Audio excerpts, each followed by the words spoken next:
In this tutorial, I'm going to show you 5 very easy ideas to decorate Halloween cakes. This first technique is messy, but fun. Melt marshmallows for 30 seconds in the microwave, and then pinch the warm, gloopy marshmallows and stretch them to make thin strands, which you can then wrap around your cake. Your cake needs to be cold for this, so that the strands of marshmallow don't cut into the frosting. If you dip your fingers in water first, the marshmallows won't stick to your hands as much, but it's quite fun to get messy for this. Wrap the marshmallows randomly around the cake, playing around with the height of each hand to change the angle that the marshmallows go onto your cake, so they all overlap and tangle up like a spider web. You can go over the top of the cake the same way, stretching the marshmallows to make strings, or push all of your fingers together and then slowly spread them out to stretch the marshmallow out, and then drape that over the top of the cake.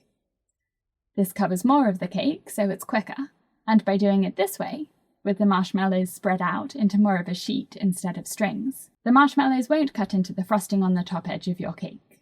You can't go wrong with this cake design because you're aiming for a mess, so you can have a lot of fun in the process. Now we'll take a very unfestive cake and make it Halloween-y with 2 different techniques. The first uses a homemade stencil and a pre-made stencil. To make a creepy full moon stencil, cut 2 circles out of parchment paper, one circle slightly bigger than the other. The bigger circle will be the glowing ring around the moon. Press the bigger circle against the cake and spread white buttercream over it, carefully spreading from the outside of the circle towards the middle, so you don't wrinkle the stencil or push buttercream underneath the outer edge of the circle. The frosting on your cake needs to have set for this, so this cake has been in the fridge for a few hours for the frosting to firm up. Smooth the white buttercream with your offset spatula or a frosting smoother, and don't worry if it's so thin that you can see through it, because the purpose of this circle is just to create the light that shines out around the moon. We're going to make a bolder moon in the middle. Use an offset spatula or a paintbrush to smudge the outside of the circle, so that it blends gradually into the rest of the frosting on the cake. And next we need to create a bright moon within this glow. You can chill the cake again to set this white buttercream, or go straight on to the next stencil, pressing it against the cake and spreading over the circle with white buttercream to create the moon. You'll probably smudge some of the previous white circle with your stencil, but that's fine because we're going for a glowing, blurry effect anyway. Smooth the buttercream, peel your stencil off, and there's the moon. Now I'm going to use a bat stencil, and you can use the whole stencil, or block off parts of the stencil using parchment paper so that only a smaller section transfers onto the cake, like this. Or I'm about to use a different technique. I want just one bat, and instead of risking smudging my moon or messing up the stencil and staining my white moon with black frosting, I'm taping some parchment paper onto a cutting board and then stenciling onto the parchment paper, doing 3 bats so that I have extras if my first one doesn't work. I have a tutorial on 16 ways to use stencils on cakes, and if you're interested in that, the link is in the video description. Peel the stencil off, put the paper on the board in the freezer for 15 minutes, and while that's chilling, if the frosting on the cake has set, you can spread a tiny bit of buttercream onto the moon to make it sticky. Then take your parchment out of the freezer and use a sharp knife to lift the buttercream off the parchment and press the bat onto the cake wherever you want it to go. A simpler way to make this a Halloween cake is to add some candy. I'm matching the colour scheme with these purple and black sprinkles, which I'm going to turn into lollipops to add to the top of the cake. I'm using a mould, but you can pour this sugar mixture straight onto parchment paper for round, but not perfectly circular, pops.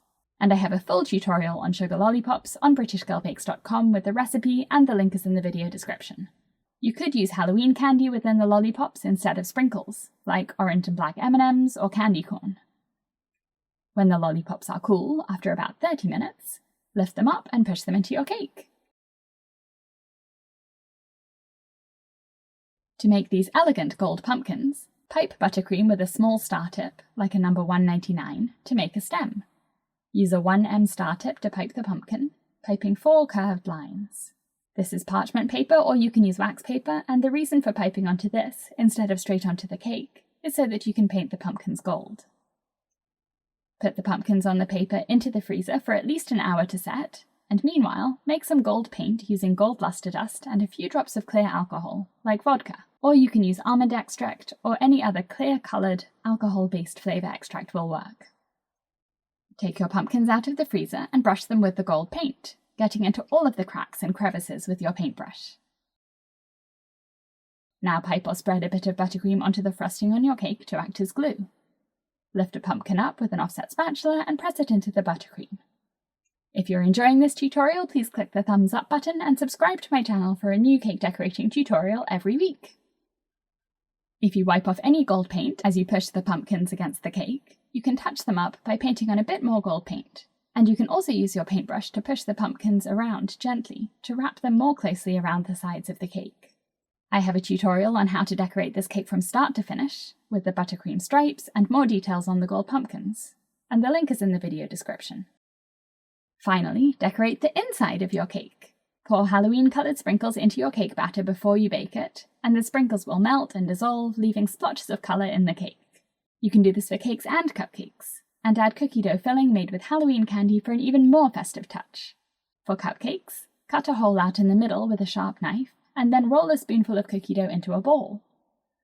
The recipe is on BritishGirlBakes.com, and I have a full tutorial on how to make it and use it as a filling and frosting, and the links are in the video description. Push the cookie dough ball into the hole and pipe frosting over the top for a delicious surprise when you bite into the cupcake.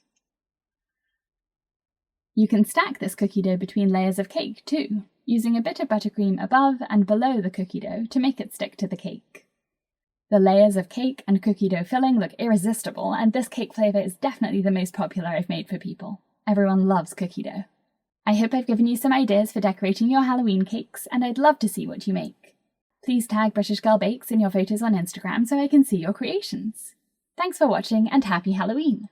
Remember to subscribe to my channel for a new cake decorating tutorial every week.